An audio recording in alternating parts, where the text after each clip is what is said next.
안녕하세요. 베아트리체의 책 산책입니다. 얼마 전 TV에서 신박한 정리라는 프로를 우연히 봤어요.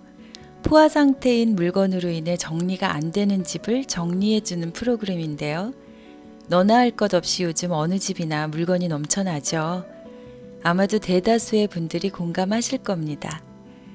사회적 거리두기로 집에 계신 시간이 길어진 이참에 맘먹고 정리 한번 해보시면 어떨까요?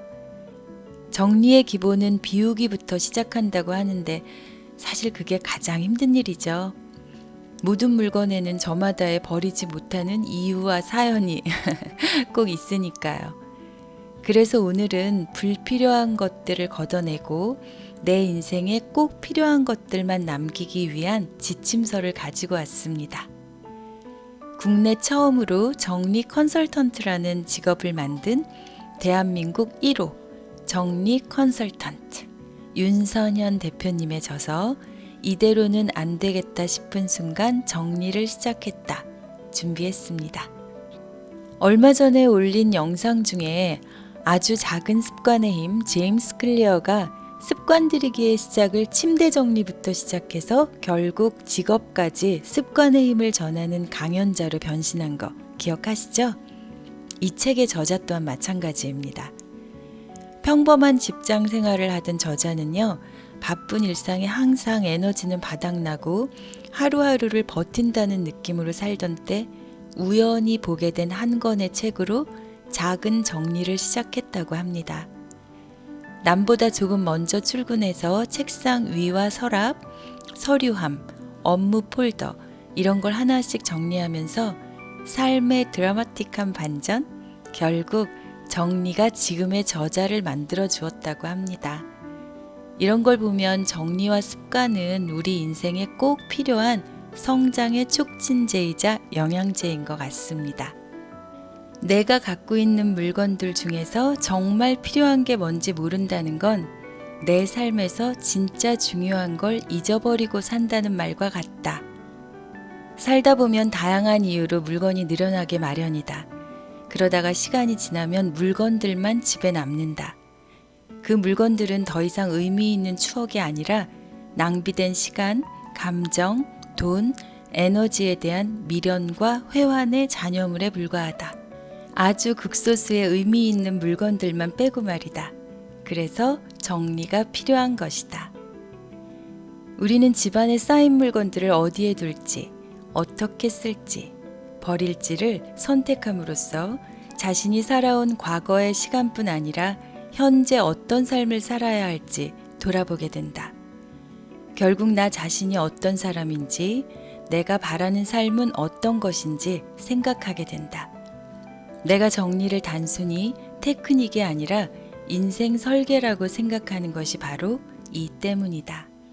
어떤 목적과 가치를 위해 사는 것이 최선의 삶인지 혼란스럽다면 정리가 바로 당신의 삶의 전환점이 될 수 있다. 우리가 정리를 통해 얻으려 하는 것은 정리된 그 상태뿐이 아니라 정리는 목적을 얻기 위한 수단이다. 네. 애플의 창업자 스티브 잡스 하면 무엇이 떠오르시나요? 물론 아이폰과 능숙한 프레젠테이션이 생각나겠지만 저는 검은색 터들넥과 청바지가 떠오릅니다. 애플의 기본 원칙인 단순함이 그의 복장에도 녹아 있었어요. 또 페이스북의 창업자인 마크 주커버그의 사진이나 인터뷰를 보신 적 있으신가요? 눈썰미가 있으신 분들은 아마 눈치채셨을 겁니다. 그는 항상 회색 티셔츠를 입고 있었습니다. 세상 누구보다 부유한 주커버그의 옷장에는 그가 즐겨 입는 회색 티셔츠 20장만 걸려 있다고 합니다. 그가 대학 강연에서 그 이유를 이야기했는데요. 사람들은 매일 수많은 선택과 고민을 합니다. 아침에 무엇을 먹을까? 어떤 옷을 입을까? 그런 사소한 선택들이요. 하지만 작은 선택 하나하나가 쌓이게 되면 그것은 피로와 스트레스가 됩니다. 저는 이런 일에 제 에너지를 사용하고 싶지 않아요.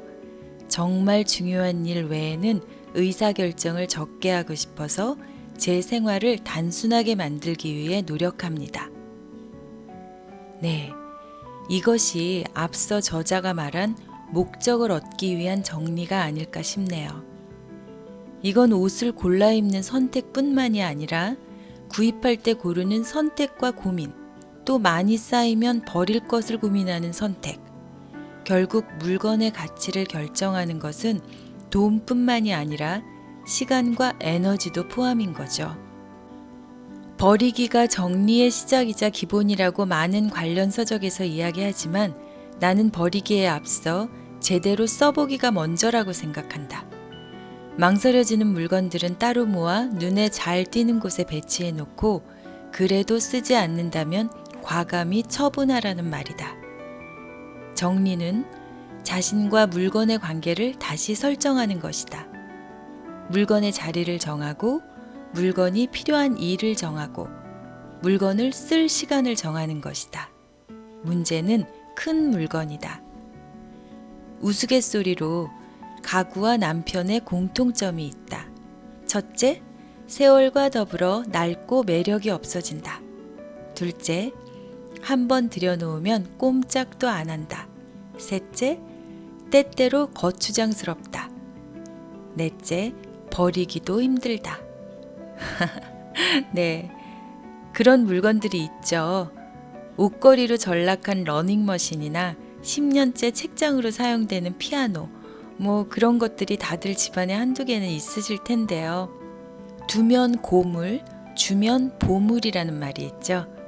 고물이 되어버린 물건의 미련을 버리고 그 물건을 정말 필요로 하는 사람에게 선물한다는 생각으로 정리를 하면 비우기가 한층 쉬워지지 않을까 싶네요.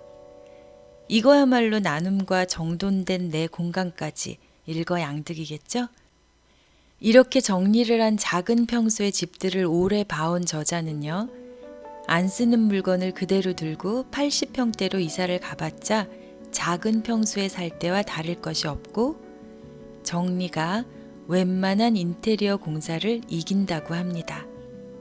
삶에도 여백이 필요하듯 공간에도 여백이 필요하다는 걸 기억해야겠습니다.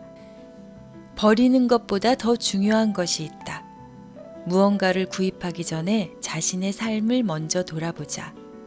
우리는 그동안 채우기 위해 너무나 많은 것을 잃었고 진정으로 자신이 원하는 것이 무엇인지 모르고 살아왔다.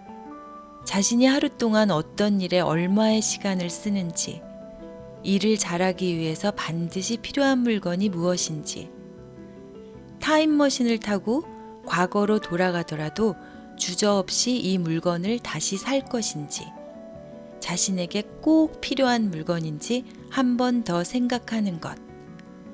정리를 내 인생에 담기 위해 꼭 해야 하는 일이다. 크게는 사람이든 물건이든 함부로 인연을 맺지 말라는 법정 스님의 말씀이 살짝 정리와도 연결이 되는 것 같네요. 노쇼핑 기간을 정해 당분간 사지 말기.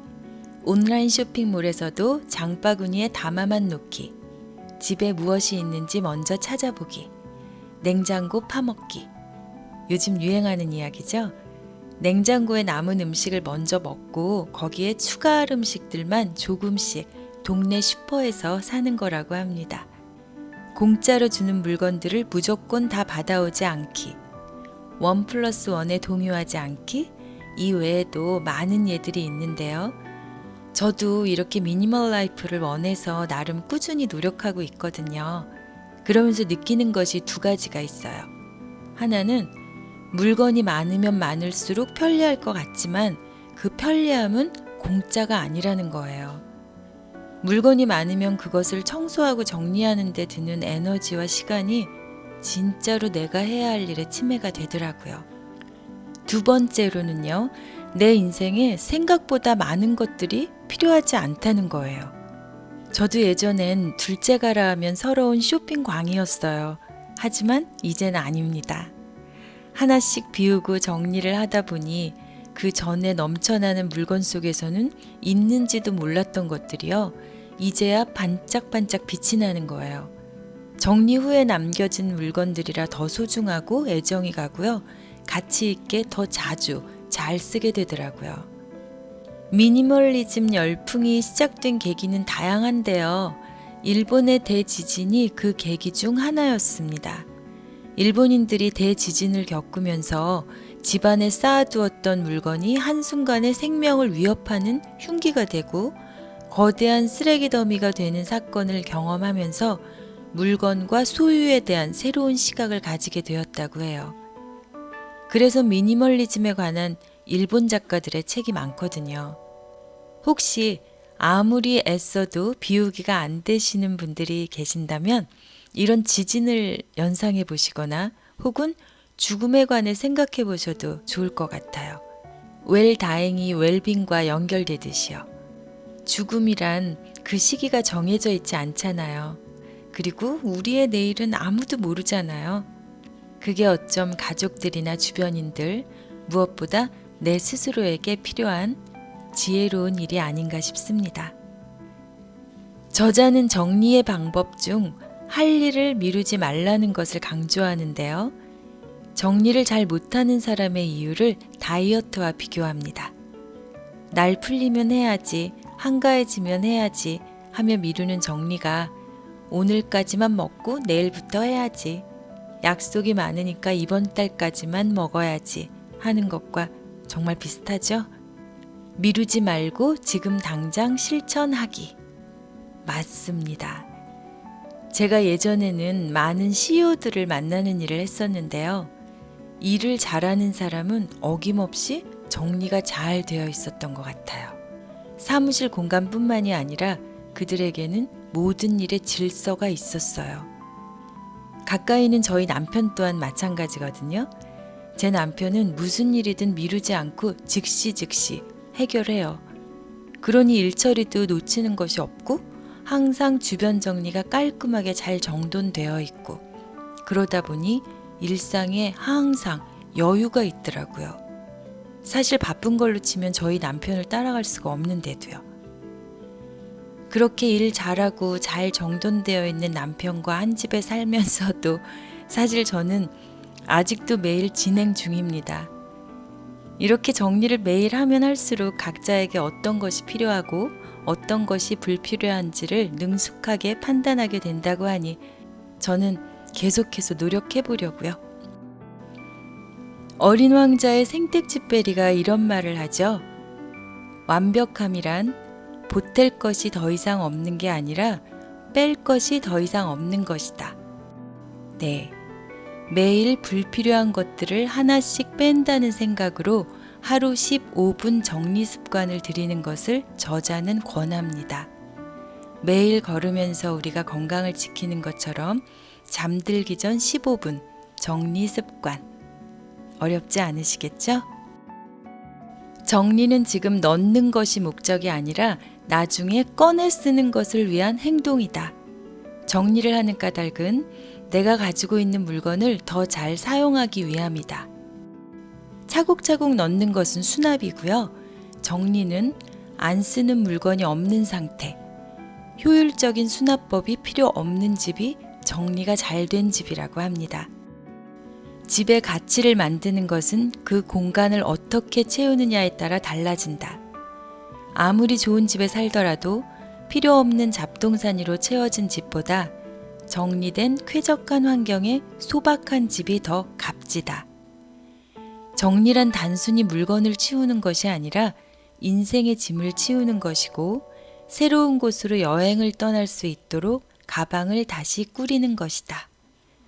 꼭 나에게 필요한 것들로만 살뜰히 챙겨서 말이다. 그렇게 가방을 챙겼을 때 당신의 눈앞에 펼쳐진 인생 행로는 분명 이전과 다를 것이다. 삶에 대한 두려움이나 불안감에 힘이 들 때, 삶이 무의미하게 느껴질 때 정리를 한번 해보세요. 한정된 각자의 공간과 시간을 어떤 것들로 채울 것인지 그 우선순위를 따지는 과정에서 삶의 목적이 선명해질 거라 믿습니다. 당신이 사는 곳이 당신이 어떤 사람인지를 말해준다. 여러분은 어떤 사람이신가요? 베아트리체의 책 산책이었습니다.